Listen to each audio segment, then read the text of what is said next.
सभी भक्तजनों को जय श्री कृष्ण। ज्येष्ठ शुक्ल पक्ष निर्जला एकादशी। श्री कृष्ण गोविंद हरे मुरारी, हे नाथ नारायण वासुदेव। श्री कृष्ण गोविंद हरे मुरारी, हे नाथ नारायण वासुदेव।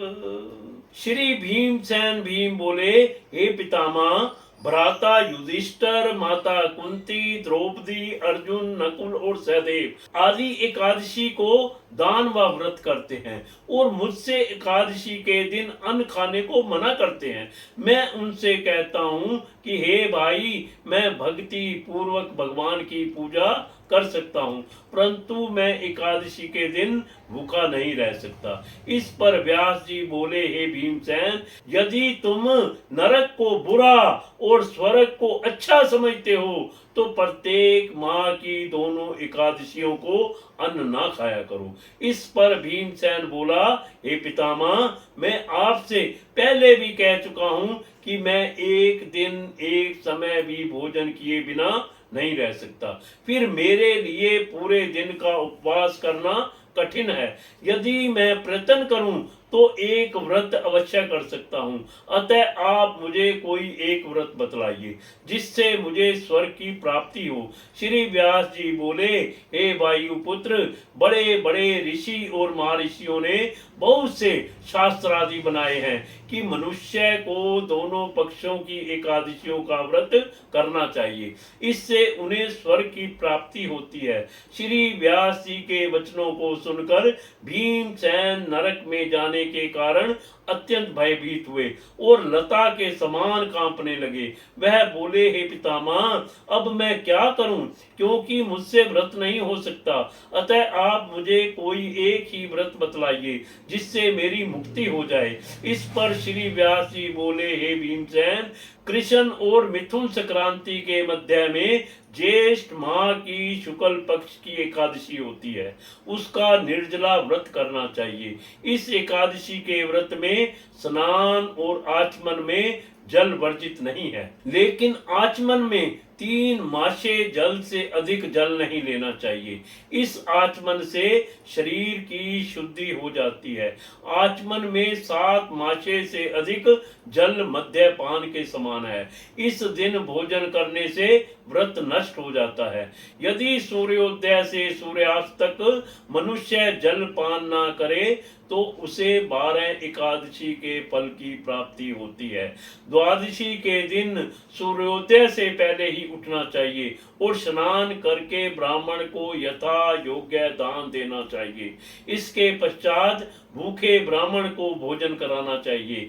तत्पश्चात स्वयं भोजन करना चाहिए। इसका फल संपूर्ण एकादशियों के फल के बराबर है। हे भीमसेन, स्वयं भगवान ने मुझसे कहा था कि इस एकादशी का पुण्य समस्त तीर्थों और दोनों के पुण्य के बराबर है। एक दिन निर्जल रहने से मनुष्य सब पापों से मुक्त हो जाता है। जो मनुष्य निर्जला एकादशी का व्रत करते हैं उनको मृत्यु के समय भयानक यमदूत नहीं दिखते हैं। उस समय भगवान विष्णु के यमदूत स्वर्ग से आते हैं और उनको पुष्पक विमान पर बिठाकर स्वर्ग ले जाते हैं। अतः संसार में सबसे श्रेष्ठ निर्जला एकादशी का व्रत है। अतः यत्न पूर्वक इस एकादशी का निर्जल व्रत करना चाहिए। उस दिन ओम नमो भगवते वासुदेवाय मंत्र का उच्चारण करना चाहिए। व्यास देव जी के ऐसे वचन सुनकर भीमसेन ने निर्जल व्रत किया। इसी एकादशी को भीमसेनी या पांडव एकादशी भी कहते हैं। निर्जल व्रत करने से पहले भगवान की पूजा करनी चाहिए और उनसे विनय करनी चाहिए कि मैं दूसरे दिन भोजन करूंगा। मैं इस व्रत को श्रद्धा पूर्वक करूंगा, इससे मेरे सब पाप नष्ट हो जाएंगे। इस दिन एक बड़े वस्त्र से ढककर स्वर्ण सहित दान करना चाहिए। जो मनुष्य इस व्रत को 2 प्रहर में स्नान व तप आदि करके स्वर्ण का दान करते हैं उनको करोड़ फल स्वर्ण के दान का फल मिलता है। जो मनुष्य इस दिन यज्ञ होम आदि करते हैं उसका फल वर्णन भी नहीं हो सकता। इस निर्जला एकादशी के व्रत से मनुष्य विष्णु लोक को जाता है। जो मनुष्य इस दिन अन्न खाते हैं उन्हें चांडाल समझना चाहिए, वे अंत में नरक में जाते हैं।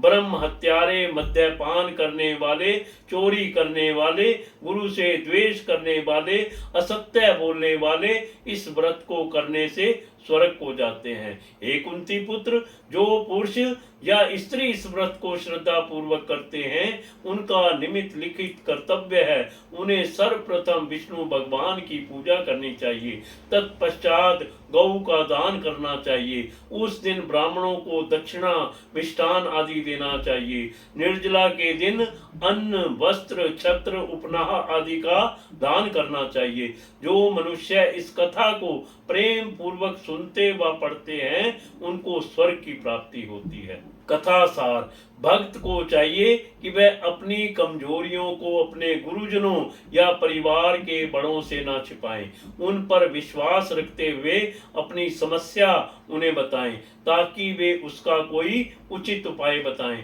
तथा बताए गए उपाय पर श्रद्धा और विश्वास पूर्वक अमल करना चाहिए। अपने पितामह व्यास जी की कृपा से भीमसेन भी एक एकादशी का व्रत करके सभी एकादशियों का फल प्राप्त करके स्वर्ग के भागी बने। निर्जला एकादशी महात्म संपूर्ण।